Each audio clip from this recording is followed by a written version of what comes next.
Welcome, ladies and gentlemen of the interwebs, to the Chiamazing Show. It's Monday edition. It is now October the 1st, and Resident Evil 6 comes out tonight/tomorrow midnight, so that's pretty exciting. The demo wasn't that impressive to me, but I'm still getting it. So anyway, let's get started with the news, and the first thing I'm going to talk about is the Mass Effect Trilogy, because that is a big thing. A lot of people are going kind of crazy about the Mass Effect Trilogy. Got to talk about the DLC, because there was some confusion on the DLC. A lot of people didn't think there was going to be any. I know a few people who thought it was going to have all the DLC. How it's actually going to work is the PC version is going to have Bring Down the Sky and Pinnacle Station for Mass Effect 1. Only the PC version is going to have that. They will be available on Xbox Live to download separately for 360. Both 360 and PC will have the Cerberus network, and will have online pass for Mass Effect 3, and that's it. We have no word on the PS3 DLC at the moment, and I imagine it's probably going to be the same. We might get Bring Down the Sky and Pinnacle Station built into the PS3 version, but I'm doubting it. I'm betting on them putting it on the PlayStation Network as an extra download, which sucks. Really, for $60 while you're getting 3 games, you are getting 2 games there. I mean, I'm not as impressed with this as a lot of people are. I'm actually more impressed with the Assassin's Creed trilogy, just because it is cheaper in price. It is cheaper than trying to buy all 3 of those games, and it does come with some DLC and everything. Whereas this isn't necessarily cheaper than trying to buy all 3 of those games, because you can get Mass Effect 3 on sale right now for like $30, and you can find Mass Effect 2 for really cheap and Mass Effect 1 for really cheap. So I'm not super excited about this. In other BioWare related news, Dr. Ray actually tweeted something in regards to all the controversy. Now, I didn't really talk about it. I think I posted a link dealing with some of the stuff that was said, whereas the negativities why they left. He tweeted in response to this, and I'm going to paraphrase it. I'll show the actual tweets. He respects/reveres the fans, and recent articles saying fan disfavor over Mass Effect 3 and Star Wars: The Old Republic causes retirement, or speculation from lesser websites on ill-founded rumors from ill-informed individuals. Basically, he said for him personally, it's bullshit. And yeah, it is funny because everyone was running. Lately, everyone's been running wild with a lot of stuff. Crazy. The Left 4 Dead series is sold over 12 million copies, which is really good for a game that wasn't really highly marketed. In fact, Valve has talked about how they prefer to let their games market themselves. Eve's getting a new expansion set for December 4th. It's called Retribution, and it's free. Now it's time to talk about Sony, because Sony is once again in the news. They've been in the news a lot lately, like all the time.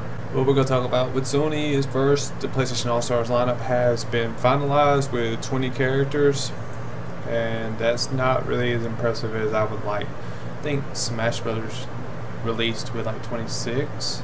I was really kind of hoping for more, like if they would have like 30, or because there's some iconic characters that are not in that list.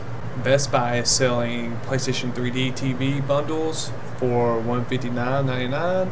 They come with 24-inch 3D TV, which has Simulview. I don't know if you've seen it, but it's where if you're playing like split screen, each person has their own 3D thing going on. It's pretty cool. What else? They get glasses.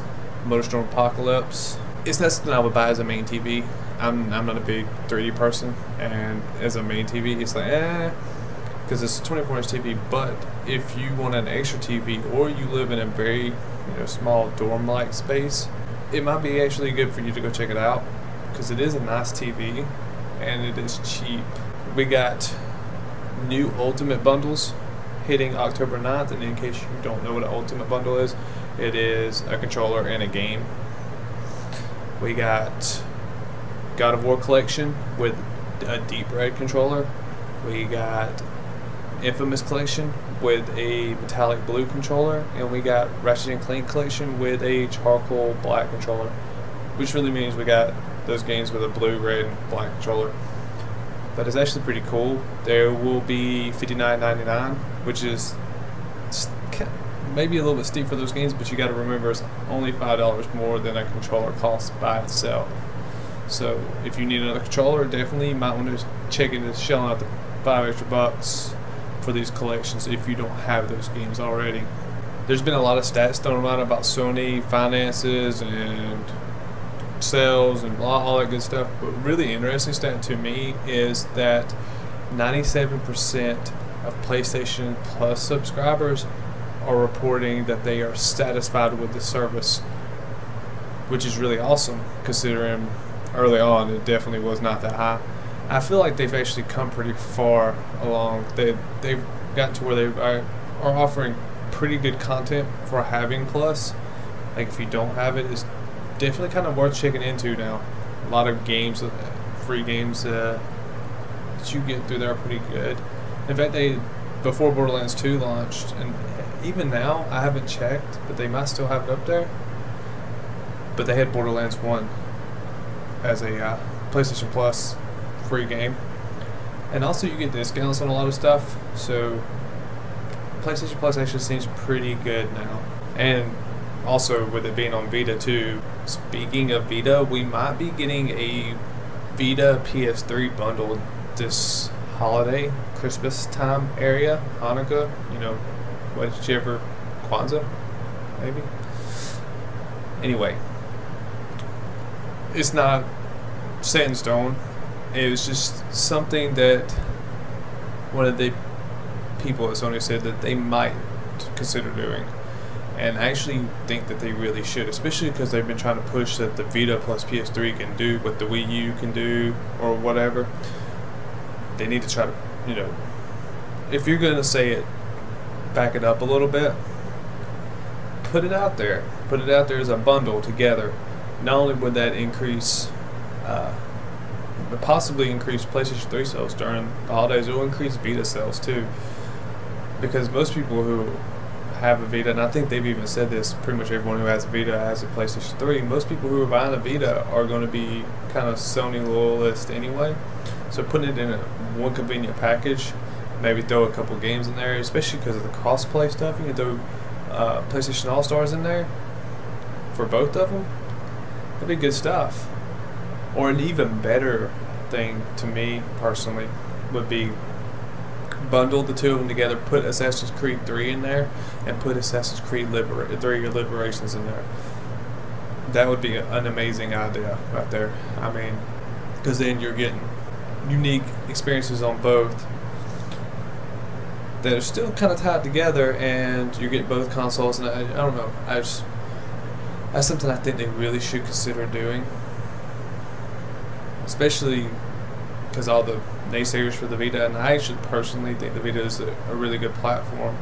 It's just, I think the time for dedicated handhelds might be closing. Like, I don't think the Vita's long gone or too late or anything like that. I think this current iteration will be the last of dedicated handhelds that we can really justify.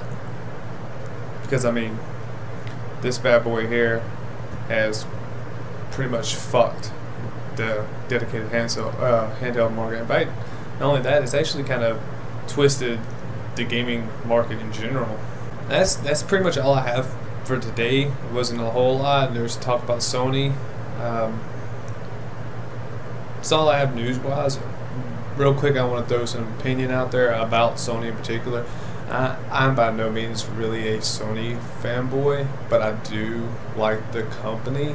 They're not by any means one of my favorite companies, but I like them about as much as I like Microsoft and Nintendo, and I feel like them having a presence in the gaming industry, and especially with the console, helps with the competition, helps with creativity, and just us as consumers getting more bang for our buck. And Sony has made some very poor decisions lately, and by lately I mean the past 10 years.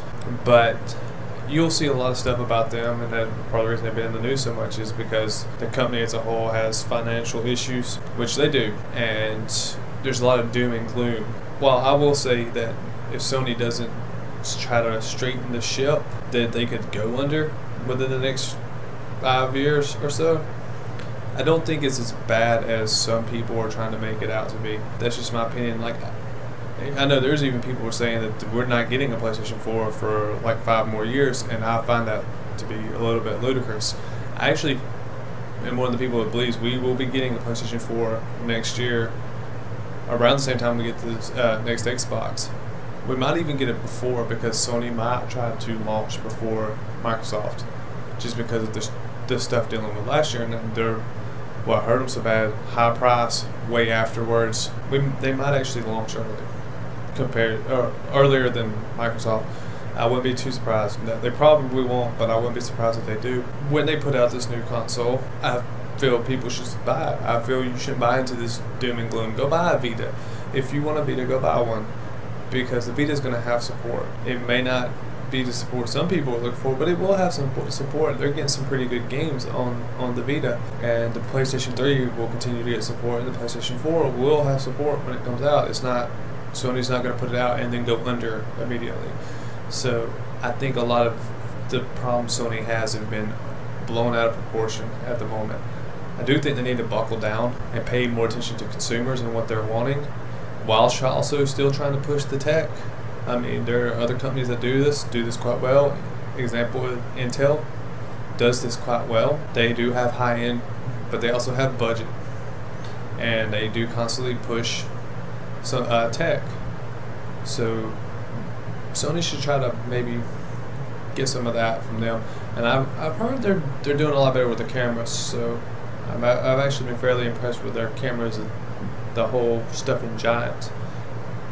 Well, I won't get into that. I will say I will see you guys Wednesday for more newsy type stuff, and that's it. Have fun.